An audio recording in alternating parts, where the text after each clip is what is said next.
복 있는 사람은 악인들의 꾀를 따르지 아니하며 죄인들의 길에 서지 아니하며 오만한 자들의 자리에 앉지 아니하고 오직 여호와의 율법을 즐거워하여 그의 율법을 주야로 묵상하는도다.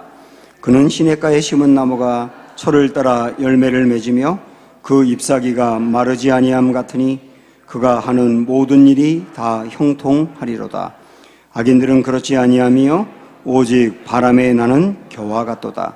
그러므로 악인들은 심판을 견디지 못하며 죄인들이 의인들의 모임에 들지 못하리로다. 무릇 의인들의 길은 여호와께서 인정하시나 악인들의 길은 망하리로다. 아멘. 오늘 시편의 말씀을 읽었는데요. 시편은 하나님은 왕이시고 하나님이 왕이라고 고백하는 노래가 시편입니다. 어떤 사람은 찬양으로 하나님을 왕이시라고 높이고 있고 어떤 사람은 기도하는 방법으로 높이고 있습니다. 전체적으로 시편은 150편이 있는데 거의 절반은 다윗이 집필한 것이고 또 아삽이라고 하는 성가대 지휘자 그리고 고라라고 하는 사람의 자손들도 여러 편을 집필하고 또 작가 미상인 시도 있고요. 모세도 시편 90편을 한 편 또 썼습니다. 이 굉장히 많은 사람들이 다양하게 썼는데 우리가 오늘 읽은 시편 1편은 모든 시편으로 들어가는 문과 같습니다. 어쩌면 모든 시편을 압축했다고 이해하셔도 됩니다. 그래서 오늘 시편 1편을 보므로 시편 전체를 좀 이해할 수 있겠다 이런 생각이 들거든요. 시편 1편은 누가 복 있는 사람이냐 그 이야기를 하고 있어요. 하나님은 우리가 복 받기를 원하십니다. 여러분도 원하시죠? 네, 우리 복 받기를 원하고 있어요. 그런데 하나님이 우리에게 복을 주시는데 우리는 그 말씀을 착각해서 마치 복이 하늘에서 뚝 떨어지는 것처럼 이해할 가능성이 있어요. 로또가 당첨되는 것처럼 순간적으로 뭔가 대박이 터지는 게 복이라고 생각을 합니다. 제가 이전에 말씀드렸죠. 우리 교회는 대박이란 말도 쓰지도 말자고. 대박이 떨어지는 방법으로 하나님의 복이 임하는 게 아닙니다. 하나님은 복의 길을 우리에게 만들어 주셨어요. 그 길을 걸어봐라. 당연히 복이 있다는 거예요. 복의 길을 만들어 주셨습니다. 그러면 그 복의 길이 무엇인가?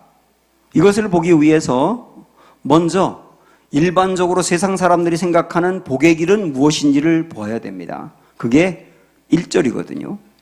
1절 보시면 복 있는 사람은 악인들의 꾀를 따르지 아니하며 죄인들의 길에 서지 아니하며 오만한 자들의 자리에 앉지 아니하고 이 복 있는 사람은 하나님이 만들어주신 복의 길을 걷는 사람은 1절과 같은 길을 걷지 않는다는 거예요.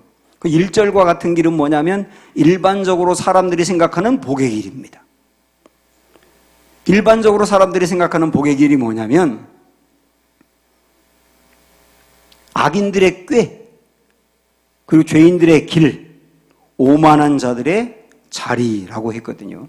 여기에 꾀와 오만만 생각을 해보면 꾀라고 하는 것은 뭐냐면 복된 길을 걷기 위해서 사람들이 가지고 있는 가치관이에요. 그리고 오만이라고 하는 것은 복된 길을 걷고 싶어서 사람들이 걷는 삶의 자세를 말하는 겁니다. 사람들은 꾀나 요령을 가져야 복된 길을 걸을 수 있다고 생각을 합니다. 거의 대부분의 사람들이 그렇게 생각을 해요. 여러분 어떠세요? 법과 원칙이 여기에 있고 꾀와 요령이 여기에 있다고 할 때 사람들 의식 속에는 법과 원칙대로 가면 복을 받지 못하고 꾀와 요령을 피워야 복을 받는다고 생각을 한단 말입니다. 이런 잘못된 가치관을 가지고 있어요. 또 하나 오만이라고 하는 것은 단지 아주 교만을 떠는 사람을 말하는 것이 아니고 내가 아주 강해져야 되고 그래서 다른 사람에게 절대로 손해를 보면 안 된다고 생각을 하고 누군가가 나에게 손해를 입히려고 하면 싸워서라도 내 것을 차지하려고 하고 지키려고 하는 그런 사람. 강해져가지고 그래서 복을 내가 쟁취해야 된다고 생각하는 것. 이게 오만이거든요. 거의 대부분의 사람들은 이런 식으로 복을 받는다고 생각을 합니다. 그래서 세상의 흐름을 민첩하게 읽어나며 그 흐름에 변화를 주고 그리고 시대에 뒤떨어지지 않도록 열심을 내고 그러면 복을 받는다고 생각을 해요. 다 나쁜 것은 아니라 할지라도 하나님께서는 뭐라고 말했냐면 그것이 하나님이 만들어준 복의 길은 아니라는 겁니다. 그러면 하나님이 우리에게 만들어주신 복의 길은 뭐냐? 일단 1절에 있는 이런 길을 거부하는 거예요.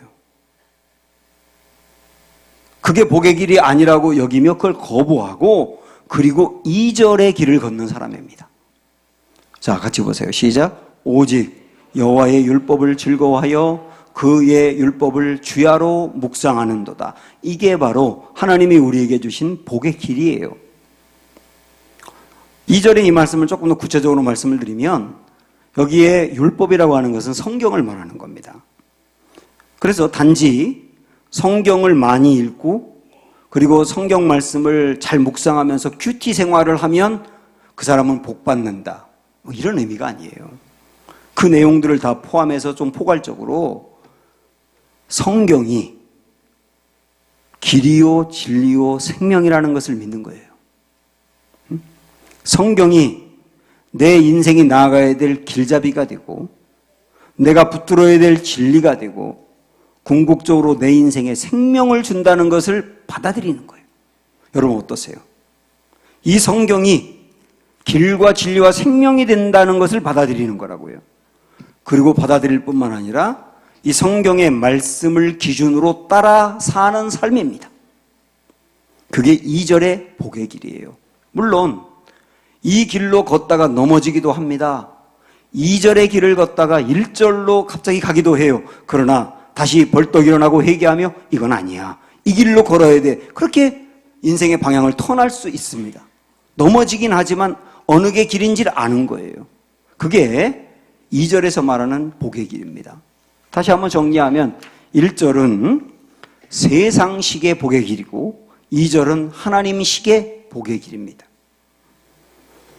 우리는 이 말씀을 보면서 이렇게 착각할 수가 있는데요.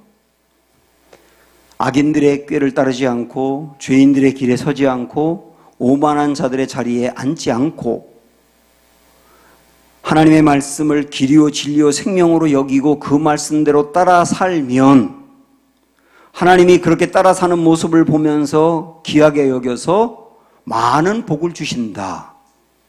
이렇게 이해할 수 있어요. 근데 그게 아닙니다. 오히려 조금 이따 다시 강조하겠습니다만은 내가 악인들의 길에 서지 않고 죄인들의 그 꾀에 빠지지 않고 오만한 자들의 자리에 앉지 아니하고 하나님의 말씀을 길이요 진리요 생명으로 여기며 그 말씀대로 따라 살려고 애쓰는 상태인가? 지금 내 마음이 그렇다면 이미 복받은 사람이다. 성도는 우리 크리스찬 성도는 예수 그리스도가 완전히 의인이셨는데 그리고 우리는 죄인인데 죄인인 우리를 위해서 십자가에서 돌아가심으로 주님이 죄인이 되셨잖아요. 그리고 우리를 의인으로 만들어 주셨잖아요. 그래서 예수님을 믿는 사람은 의인입니다. 우리 예수님을 믿는 사람이 의인이 되다 보니까 우리 마음은 어떻게 변해가느냐면 의롭게 살고 싶어하는 열망이 생기는 거예요. 내 마음에. 그리고 거룩하게 살고 싶어하는 갈망이 생기고요. 악을 따르지 않고 악을 좀 버리고 살고 싶다고 하는 소망이 생기는 겁니다. 여러분 그렇지 않으세요? 그리고 오히려 죄인들의 길이라든지 악인들의 꾀라든지 오만한 자들의 자리에 있는 것을 불편해합니다. 그런 게 예전에는 나에게 당연히 복을 위해서 그런 길을 걸어야 된다고 생각했지만 예수님을 내 마음에 모시고 살면서 그런 길이 불편해지는 거예요. 그렇지 않으세요? 에스겔 36장에 보면은 이런 예언의 말씀이 있는데요. 또 새 영을 너희 속에 두고 새 마음을 너희에게 주되 너희 육신에서 굳은 마음을 제거하고 부드러운 마음을 줄 것이며 또 내 영을 너희 속에 두어 너희로 내 율례를 행하게 하리니 너희가 내 규례를 지켜 행할지라. 이렇게 예언한 말씀입니다. 이게 무슨 내용이냐면 앞으로 예수님을 믿는 사람에게 어떤 변화가 있는지를 미리 알려준 거예요. 어떤 변화가 있나요? 맨 앞에 보면 새 영을 너희 속에 둔다 그랬어요. 새 영이 성령이죠. 예수님을 믿는 사람의 마음 속에는 성령이 계십니다. 그 성령이 계시면 그 다음에 성령님은 우리의 마음을 새롭게 합니다. 새 마음을 우리에게 준대요. 그 새 마음은 어떤 마음이냐면 너희 육신에서 굳은 마음을 제거하고, 굳은 마음이라는 것을 오늘의 말씀의 관점으로 본다면 악인들의 꾀, 죄인들의 길, 오만한 자들의 자리에 앉는 것을 싫어하는 거예요. 이제 내 마음이. 그리고 부드러운 마음을 준다요. 부드러운 마음은 뭡니까? 역시 오늘 말씀으로 본다면 성경이 길이요 진리요 생명인 것을 알고 그 말씀대로 따라 살려고 하는 그 마음을 주시는 거예요. 뿐만 아니라 하나님의 말씀과 하나님의 율례를 행하고 싶은 마음을 준단 말이에요. 이런 마음이 모든 성도들의 마음에 하나님이 부어주시는 은혜입니다. 그래서 우리는 하나님의 말씀대로 살고 완전히 살지 못한다 하더라도 하나님의 말씀대로 살고 싶어하는 마음이 생기고 하나님의 말씀을 즐거워하게 돼 있는 거예요. 그래서 그렇게 살면 복을 하나님이 준다가 아니라 지금 그런 마음이 내 마음에 있느냐? 그러면 이미 복을 받았다. 2절이 복된 길이라고 내 마음에 여기고 있는가? 여러분 어떠세요? 그렇게 여기고 계세요? 내 마음이 악을 멀리하고 하나님의 의대로 살고 싶어하는 마음과 열망이 있나요? 여러분 이미 복받은 자들이에요. 어떤 초등학교에서 시험을 보고 있습니다. 그런데 그 담임 선생님이 시험 보는 아이들을 이렇게 감독하고 있는데요. 그 반에서 공부를 제일 잘하는 아이가 모든 문제를 다 풀었는데 한 문제를 못 풀어요. 근데 그 옆에 앉아있는 애도 공부를 썩 잘하는데 그 애는 그 문제를 풀었어요. 이 아이가 이 문제가 풀리지 않으니까 막 머리를 쥐어뜯고 그러면서 괴로워하는 것을 보면서 그 옆에 있는 아이가 힐끔 보더니 그 문제를 못 풀었는데 자기를 풀었잖아요. 그러니까 쿡 찌르면서 보래. 이거 보고 쓰래. 그러니까 얘는 또 보고 쓰라고. 이러면서 두 아이 사이에 막 갈등이 있는 거예요. 그런데 잘 견뎌내던 이 아이가 결국 그 유혹에 무너져가지고 결국 보고 썼습니다. 그때 선생님이 그 모습을 보고 있다가 아이고 저놈이 시험에 들었구나 이렇게 생각을 하는 거예요. 시험이 끝났습니다. 이제 아이들 한 명 한 명 앞으로 나가서 시험지를 다 제출합니다. 그런데 그 아이는 그 보고 쓴 그 아이는 그 자리에 앉아서 고개를 푹 숙이고 있는데 얼굴이 빨개요. 나중에 이 아이가 아이들 다 나간 다음에 마지막으로 앞으로 걸어 나오면서 선생님에게 이 시험 문제를 내면서 웁니다. 울면서 뭐라고 말하냐면 선생님 저에게 빵점을 주세요. 제가 한 문제 보고 썼어요. 그러더라는 거예요.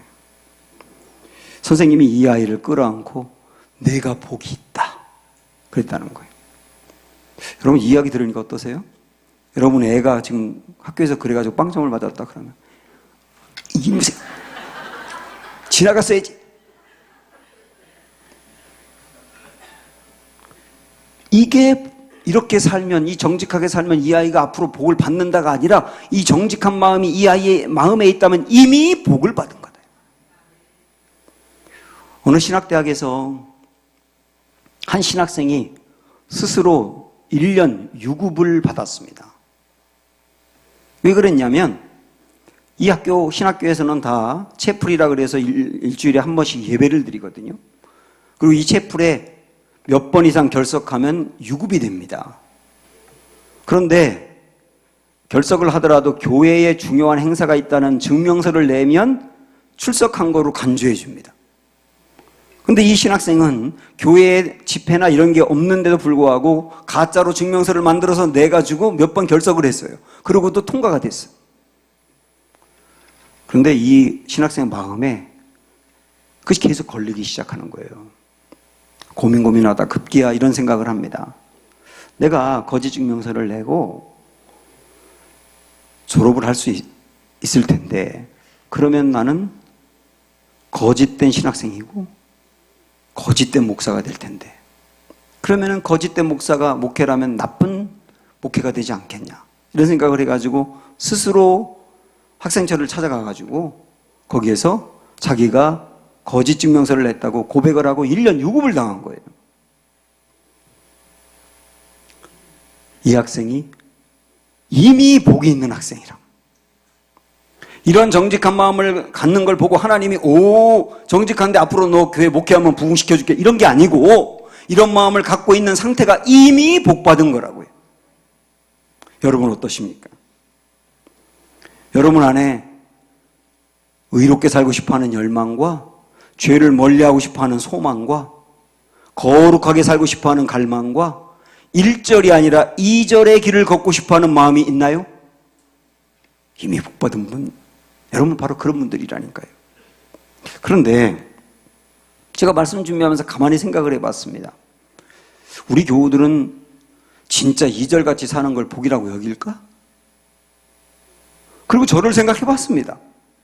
저는 1절의 시편 1편의 이 말씀을 수도 없이 읽었고 묵상도 하고 큐티도 하고 설교도 했는데 2절의 말씀을 보면서 당연히 이게 복이지라고 생각했는데 가만히 생각을 하니까 저조차도 고민이 되더라고요.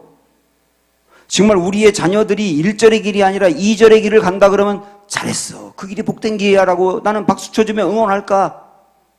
우리 교우들이 직장에서든 가정에서든 교회에서든 1절을 거부하고 2절의 길을 걷는다고 할 때 잘하셨어요, 그 길이 복된 길이요 라고 제가 격려할까? 저도 혼란스럽더라니까요. 그러면 분명히 하나님은 복의 길을 우리에게 만들어 주셨다 그랬고 2절이 복의 길이라고 했잖아요. 그러면 2절이 진짜 복의 길인가? 그걸 살펴봐야 되지 않습니까? 3절에서 말씀하고 있는 거예요. 그게 복의 길이라고. 다 같이 읽어봅니다. 시작. 그는 시냇가에 심은 나무가 철을 따라 열매를 맺으며 그 잎사귀가 마르지 아니함 같으니 그가 하는 모든 일이 다 형통하리로다. 이렇게 말씀하고 있어요. 2절의 길을 걷고 있는 사람, 하나님이 세워주신 복의 길을 걷고 있는 사람은 어떤 사람과 같으냐면 시냇가에 심은 나무와 같대요. 시냇가, 물이 잔뜩 있는 시냇가에 나무가 심겨지면 그 결과로 세 가지가 저절로 따라오는데, 첫째는 과실을 맺는단 말이죠. 두 번째는 잎사귀가 마르지 않아요. 세 번째는 형통해요. 그래서 이 길이 복된 길이라고요. 좀 구체적으로 볼까요? 첫 번째 뭐라고 그랬죠? 열매 맺는다고요. 시냇가에 나무를 심으면 사과 열매를 맺어야 될 때 사과 열매를 맺고, 올리브 열매를 맺어야 될 때는 올리브 열매를 맺는 거죠. 그런데 이 시냇가에 심겨진 나무는 열매를 맺으려고 애쓰지 않아도 됩니다. 열매는 저절로 맺는 거예요. 시냇가에 심겨졌기 때문에 수분이 충분히 공급되고 시냇가에 있는 많은 영양분들이 나무에 공급되면서 열매를 맺으려고 애쓰지 않아도 열매를 맺는다고요. 마치 우리 예수님께서 포도나무 비유를 하신 말씀이 생각이 나는데, 요한복음 15장 5절에 보면 나는 포도나무여 너희는 가지라, 그가 내 안에 내가 그 안에 거하면 사람이 열매를 많이 맺나니 나를 떠나서는 너희가 아무것도 할 수 없음이라. 예수님이 포도나무고 우리가 가지라고 하면서 가지의 열매를 맺는데, 포도 열매를 맺는데 가지가 열매를 맺으려고 노력하는 거 봤냐? 가지는 열매를 맺으려고 노력하지 않는다. 가지는 다만 포도나무에 붙어만 있으면 된다. 그러면 나무 안에 있는 열매를 맺게 하는 영양분이 가지로 공급되어서 가지에서 열매를 맺게 되어 있다는 거예요. 열매를 맺으려고 애쓰는 게 아니라 저절로 맺는다거든요. 그래서 여기서 말하는 포도나무가 예수님이고 가지가 우리라고 한다면, 우리가 예수님께 붙어있는 신앙생활만 된다면, 예수님과 붙어있어서 동행하며 예수님과 교제하는 신앙생활만 된다면 우리가 열매를 맺으려고 하지 않아도 예수 열매가 나에게서 나타난다는 거예요. 그 예수 열매가 뭡니까? 물론 구원의 열매도 있고 예수님의 성품을 닮아가는 것도 있는데, 예수님이 갖고 있는 삶에 대한 강한 애착, 그리고 예수님이 부여받은 사명을 이루기 위해서 불타는 열정, 때로는 고난이 있지만 고난 가운데 넘어지지 아니하며 다시 일어서서 달려가는 용기, 그러면서도 온유하며 겸손한 예수님의 성품, 그런 것들이 우리 삶에 나타난다는 거예요. 내가 그런 걸 맺으려고 하지 않아도 우리 삶에 그 열매가 나타난다는 겁니다. 그러니 시냇가에 심은 나무가 복된 거 아니냐는 거죠. 두 번째 뭡니까? 잎사귀가 마르지 않는다 그랬어요. 잎사귀가 마르지 않는다는 말은 나날이 싱싱하며 생명력이 넘치다는 거예요. 제가 이런 비유를 가끔 들었는데 여러분 한번 비교해 보시겠어요? 중환자실에 가면 심각한 환자들이 많이 누워 계십니다. 그 중에는 뭐라고 불러도 대답을 못하는 분들이 계세요. 거의 의식이 없어 보이는 분들도 있습니다. 그런데 여러분 질문하세요. 그 중환자실에 그러고 누워있는 분에게도 생명이 있나요? 없나요? 없어요? 있어요.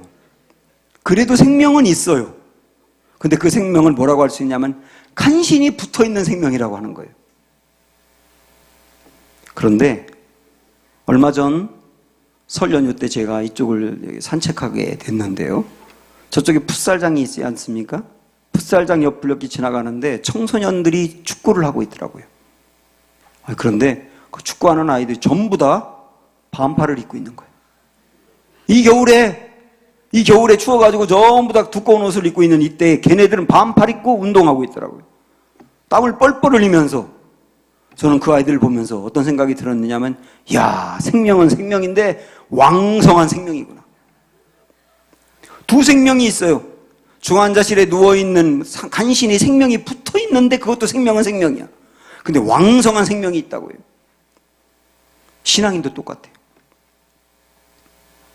내가 예수님을 마음으로 모시고 구원을 받으면 다 예수 생명이 내 안에 계세요. 이 안에 생명이 있다고요. 그런데 어떤 사람은 생명은 생명인데 간신히 천국 갈 정도 생명인 거예요. 생명이 있긴 있어요. 그 천국은 갑니다마는 간신히 천국 갈 정도의 생명이라고요.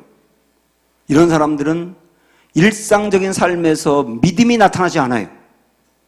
힘들고 어려울 때 믿음으로 그걸 극복할 수 있는 힘이 없어서 자주 좌절하고 넘어집니다. 유혹이 와도 펑펑 넘어집니다. 또 안에 생명이 있으니까 유혹에 넘어져 버리면 죄책감에 빠져버립니다. 이 생명은 있긴 있지만 간신히 붙어있는 생명이에요. 여러분 그렇게 살고 싶지 않으시죠? 거기에 비해서 영적으로 왕성한 생명이 있다고요. 예수님이 요한복음 10장 10절에서 그러셨거든요. 도둑이 오는 것은 도둑질하고 죽이고 멸망시키려는 것뿐이요 내가 온 것은 양으로 생명을 얻게 하고 그다음 뭐라고 그랬습니까? 더 풍성하게 얻게 하려는 것이라. 예수님이 그러려고 이 땅에 오셨다고 그랬습니다. 여기서 앞에 있는 생명은 천국 갈 생명이라고 한다면 뒤에 있는 생명은 그 생명 갖고 이 땅에서 왕성하게 사는 거예요. 고난이 있습니다. 그러나 넘어지지 않아요. 흔들리긴 해요. 그러나 다시 극복하고 일어나요. 내면에 기쁨이 있고 감사가 있어요. 성령님이 그 사람을 통해서 인도해요. 그리고 성령님이 그를 통해서 능력 있는 삶을 살게 합니다. 그 생명이 어떤 생명이라고요? 왕성한 생명이라고요. 여러분 이 생명 갖고 싶지 않습니까? 이 생명이 바로 시냇가에 심은 나무에게 맺히는 잎사귀가 마르지 아니한 같은 그 말씀이라고요. 복된 길을 걸어가고 있는 사람에게 그가 받은 은혜가 뭐냐면 바로 마르지 않는 잎사귀 같이 싱싱하고 생명력 있는 삶을 살 수 있다 이거죠. 세 번째 뭐라고 그랬습니까? 형통이라고 그랬어요. 우리는 형통 그러면 모든 일이 다 술술 잘 풀리고 어려움은 하나도 없고 원하는 대로 다 잘 되는 그것이 형통이라고 생각을 합니다. 정말 그런 길이 있다면 그 형통 맞아요. 그러나 어느 누구도 그렇게 걸을 수는 없어요. 자, 그러면 성경에서 말하는 형통이라고 하는 것은 어떤 개념이냐? 우리가 요셉의 예를 들면서 설명하는 게 좋을 듯합니다. 요셉은 여러분 아시는 것처럼 17살 정도 되는 나이에 형들의 미움을 받아가지고 이집트의 노예로 팔립니다. 17살 먹은 그 아이가 자기를 사랑해주던 아버지의 품을 떠나서 언어도 통하지 않고 문화도 통하지 않는 그 이집트라고 하는 큰 나라에 가서 하나님 믿는 사람은 사방을 둘러봐도 한 명도 없는 그곳에서 살아야 됐어요. 그것도 노예로 살았습니다. 옛날 과거에 노예의 삶이 어땠는지 여러분 아시잖아요. 그 처절한 삶을 살았어요. 그런데 요셉이 그렇게 노예로 살았다는 이야기를 성경에서 하면서 갑자기 뭐라고 말씀하느냐면 하나님이 그의 인생을 형통케 했다 이렇게 나와요. 그게 뭐가 형통입니까? 노예가 안 돼야 형통이지. 노예가 된 게 무슨 형통입니까? 여기서 근데 하나님이 형통이라고 말한 건 뭐냐면 자기의 계획과 상관없이 노예가 되었고 처절한 삶을 살지만 그렇다고 인생을 포기하지 아니하고 그 어려운 삶 속에서도 용기를 갖고 다시 꿋꿋하게 일어서는 것, 그게 형통이랍니다. 요셉은 그렇게 어려움을 극복해 가면서 살다 보니 주인의 눈에 쏙 들었어요. 주인이 잘해줍니다. 이제는 뭔가 풀리는가 싶었는데 그 주인의 아내 되는 여자가 요셉을 유혹하다가 안 되니까 강간 미수범으로 고발해버려가지고 감옥에 갇혀버린 거예요. 유혹을 이겼으면 상급을 받아야 되는데 상급은커녕 입에 담기에도 참 부끄러운 강간 미수범이 뭡니까? 옥살이를 했어요. 3년 동안. 그런데 시편에 보면 요셉의 옥살이에 한 상태를 뭐라고 쉽게 표현하느냐면 혼이 나갔다고 표현해요. 혼이 나갔다. 우리 그런 표현 할 때가 있지 않습니까? 정신이 나가라 버린. 그의 육체와 마음이 완전히 혼이 나간 상태로 힘든 게 옥살이였다는 뜻이에요. 그런데 성경에서 그 옥살이하고 있는 요셉을 이야기하면서 또 뭐라고 말했냐면 하나님이 그에게 형통하게 했다. 그게 뭐가 형통이냐고. 그런데 거기서 말하는 형통은 억울한 일을 당했지만 그리고 그 고난이 언제까지 계속될지 알 수 없는 그 정말 힘들고 어려운 상태이지만 그 상태에서도 포기하지 않고 다시 일어서고 절대로 좌절하지 않고 꿋꿋하게 앞으로 향해 나아가는 것, 그게 형통이래요. 사랑하는 여러분, 우리도 때로 살다 보면 정말 억울할 때가 있지 않습니까? 말로 설명할 수 없을 정도로 억울할 때가 있고 고난을 당할 때가 있지 않습니까? 근데 이 고난이 언제까지 계속될지 알지 못할 때 더욱 힘들잖아요.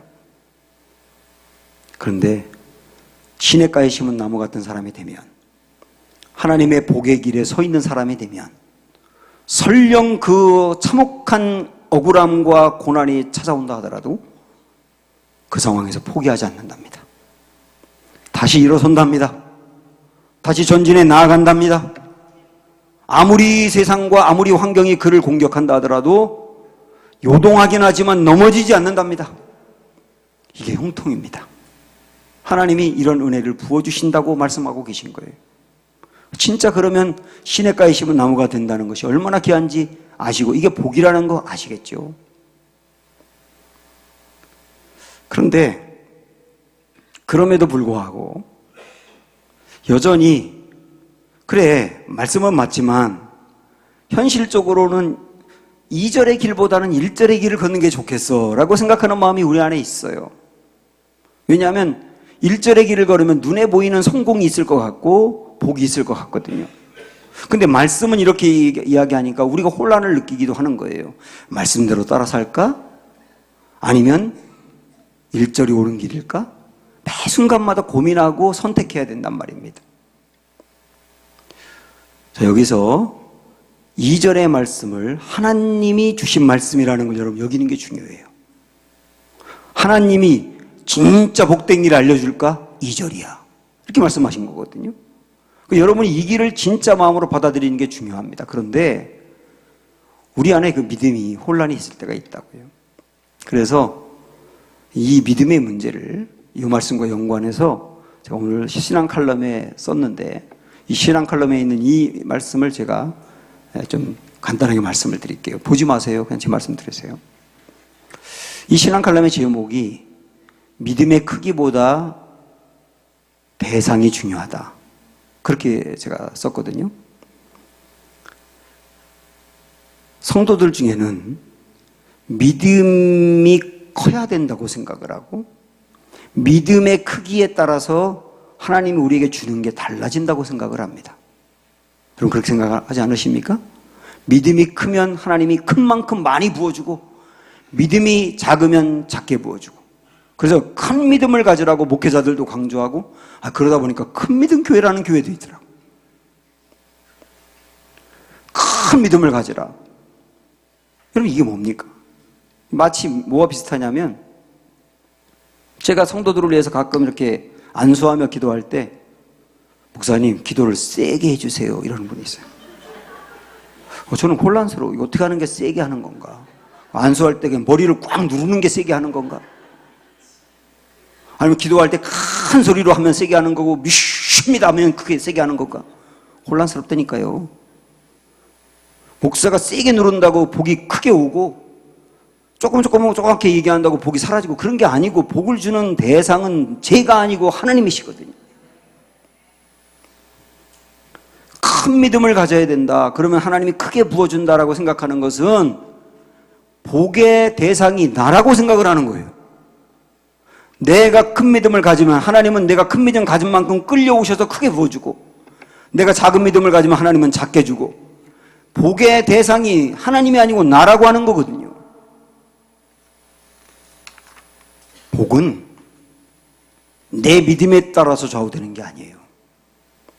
하나님의 사랑에 따라서 좌우되는 거예요. 그래서 어떤 때는 내 믿음이 크지 않을 때가 있어요.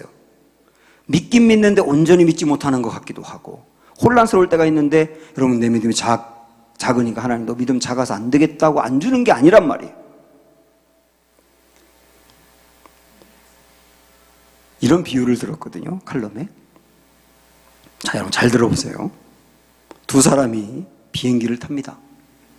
그리고 해외여행을 갑니다. A라고 하는 사람은 비행기를 타긴 탔지만 비행기와 승무원과 기장을 온전히 믿지 못해요. 그러니까 불안해요. 좌석에 앉긴 앉았는데 그 앉은 다음부터 계속 불안해서 떨고 있고, 잠도 못 잡니다, 불안해서. 그리고 앞에 영화도 보지 못하고 기내식이 와도 먹질 못해요. 그래도 그 사람이 비행기 탄 거 보면 조금 믿음이 있는 거예요. 완전 없으면 안 탔을 거 아니에요. 근데 B라고 하는 사람은 완전히 믿습니다. 비행기도 믿고 기장도 믿고 승무원도 완전히 믿어요. 그러니까 좌석에 앉자마자 영화를 보면서 좋아하는 거예요. 피곤하면 잠도 푹 자요. 기내식이 오면 맛있게 먹습니다. 이 두 사람이 믿음의 크기는 좀 달라요. 그죠? 그런데 중요한 게 뭐냐면, 두 사람이 다 비행기에 오르고, 그리고 목적지까지 날아가고, 비행기에서 둘 다 안전하게 내립니다. 한 사람은 믿음의 크기가 컸고, 한 사람은 믿음의 크기가 작았어요. 그런데 그거와 상관없이 두 사람은 전부 다 같이 비행기를 타고 끝내 목적지에 같이 내렸다고요. 물론 이런 건 있습니다.